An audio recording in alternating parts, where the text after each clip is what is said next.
Hey guys, Cam here from Your Guitar Academy, and I've got another quick lick for you today. This time focusing on some sort of percussive rhythm elements with some finger picking to spice up your lead playing. So I'll play through it first for you, just really slowly for you to hear what I'm doing. And then I'll talk through what I'm sort of going on with the right hand and the phrasing, which makes it a bit more interesting, sort of the focus. So the lick itself sounds a little like this.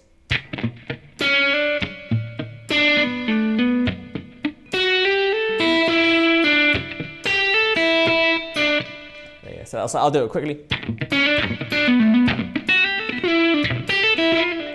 So you can hear that I'm doing a lot of sort of muted notes, if you look at the right hand camera, with my right hand.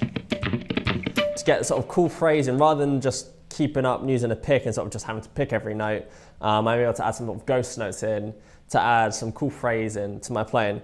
And so I'm just going to talk you through sort of ways you can do it, starting off with different ones, because in this lick I do different variations, and there's going to be 3 that I'm sort of going to go through. So it'd be like 1 ghost note, 2 ghost notes, or 3 ghost notes. And so the first one I'm going to do is going to be doing a tap on the strings, and then the scale that I'm using here is just a B minor, natural minor, picking the scales out from. So you can pick any of these notes really. It's not the focus, but that's where I'm using as like a bass to pick. And so starting off with the 1, I do a tap, and I have my left hand muting the strings, and then I use my index finger here to pick one of the notes that I want to do. In the case of this one, I'm picking the 2 there.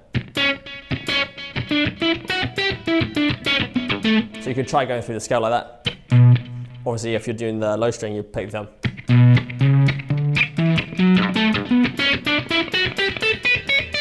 And that's 1. The next one will be 2. So we do a tap, and then we do it with our thumb, keeping the left hand muting. 1, 2, 1, 2, 1, 2. And then the note that you pick with this one. And since you've already done with that one, on the low string, you'd actually need to like reach around.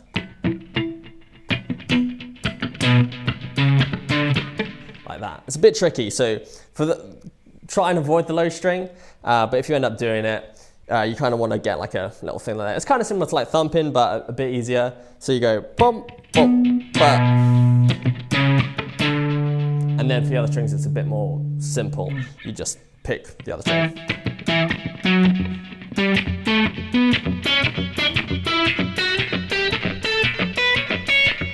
Nice little triplet feel you get with that one. And then the last one would be the 3. And so you might think we've used the thumb for 2.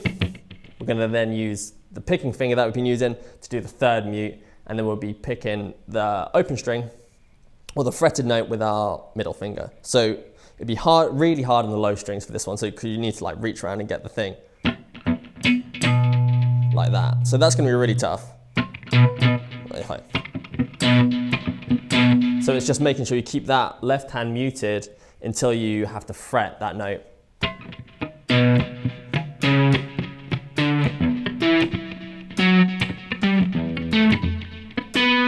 Tricky, but the way it makes it easier as you go up the strings is like you can just associate 1 finger per string. So once you get to like the D string,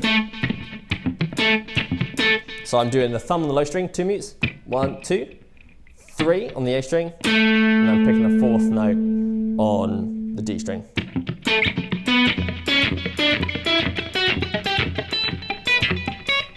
And you can sort of change whichever fingers feel right moving up. I like to keep them kind of 3 strings together.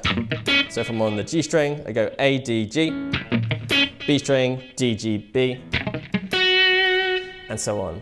And that's really it. And so you can find out some different rhythms with that.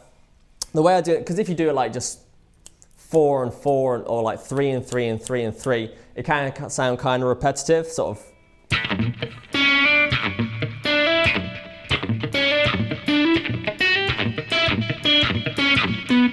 Kind of sounds repetitive. So it's nice to switch them up with 3s and 2s and 1s.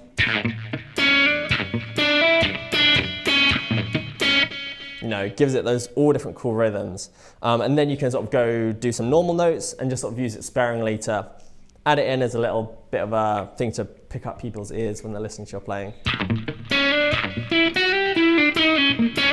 Play the right notes.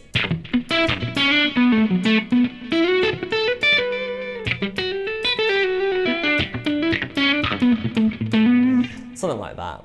And yeah, there's endless possibilities, but that's sort of the basics of how to do the muting and adding the notes in, and you can discover loads of cool stuff and fun stuff with that. So I'll show you just quickly how I do it on that particular lick and sort of show you the mutings that I'm doing.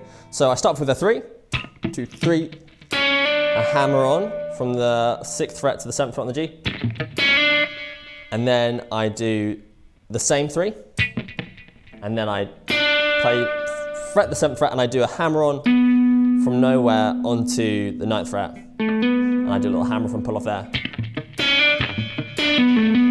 to start off with. And after that I do again another 3, but I've sort of interrupted it with that.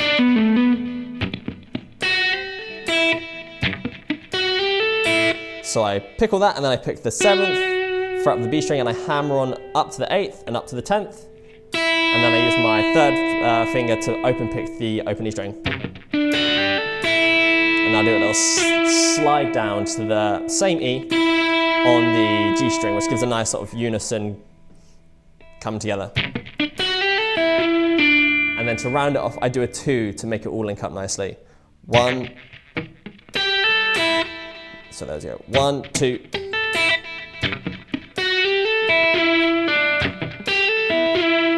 Repeat the last bit. And that makes up the whole lick. So you've got 3, 3, little break, 3, and then 2.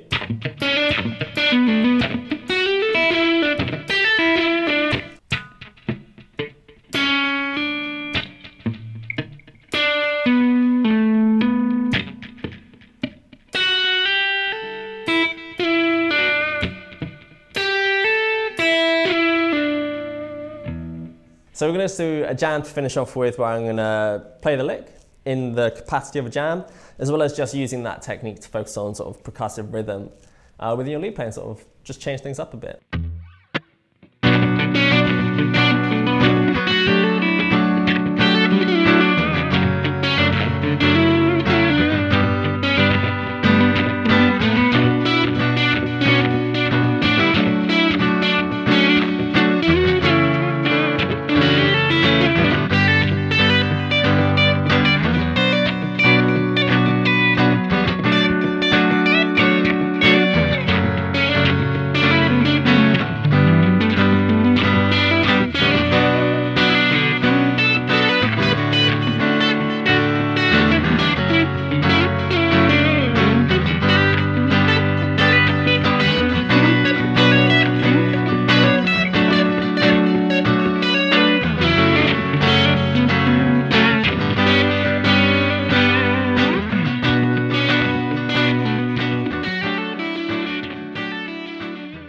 Thank you so much for watching, and if you'd like to get access to the interactive tab for this lick, join our YJ Club. Plus, if your guitar learning is moving slower than you like, or you're struggling for focus, our YJ Club is exactly what you need. With custom learning pathways, an awesome website, progress tracking, and access to our community of students and mentors, you have everything you need to achieve your guitar goals. We'll see you there.